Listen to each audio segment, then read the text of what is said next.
গাজীপুরের শ্রীপুরের বন্দর খ্যাত বর্মি তালকাঠের বাজার এখনও জমজমাট।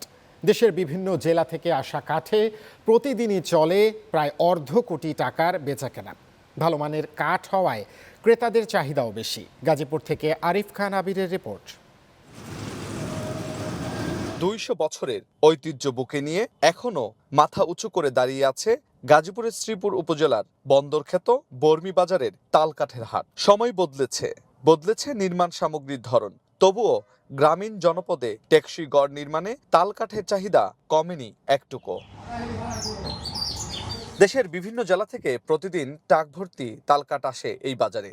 বাজার জুড়ে চলে বেচাকেনা, দরদাম আর কাঠ বাছাইয়ের ব্যস্ততা।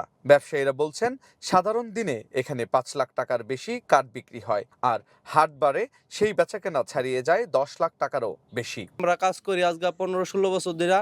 অনেক লোক আসে কাজ করে, কাঠ কিনে নেওয়া যায়, পাইকারি বেচে, খুচরা বেচে, গৃহস্থ নেই। বর্মি বাজার অনেক বড় বাজার, বাংলাদেশের লেগে শ্রেষ্ঠ বাজার এই তালকাঠের জন্য।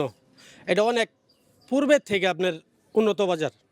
লয়ে যাইতেছি মাস্টার বাড়ি, এইটা বর্মি বাজারের সবচেয়ে বড় হাট। এইখানে সব কিছু পাওয়া যায় তালকাঠ, এই জন্য এখানে আসে। ক্রেতাদের দাবি, বর্মি বাজারের তালকাঠের মান ভালো হওয়ায় এখানকার প্রতি তাদের আলাদা আস্থা তৈরি হয়েছে। ঘরের খুঁটি, ছাউনি কিংবা বিভিন্ন নির্মাণ কাজে তালকাঠ দীর্ঘদিন টেকসই থাকায় এই কাঠের কদর এখনো রয়েছে গ্রাম বাংলায়।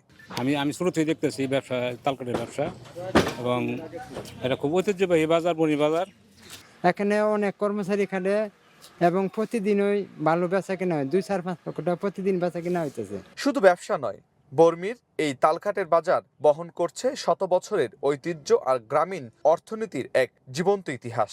আধুনিকতার এই যুগেও ঐতিহ্য আর আস্থার প্রতীক হয়ে টিকে আছে গাজীপুরের বর্মি বাজার। আরিফ খান আবির, চ্যানেল 9, গাজীপুর।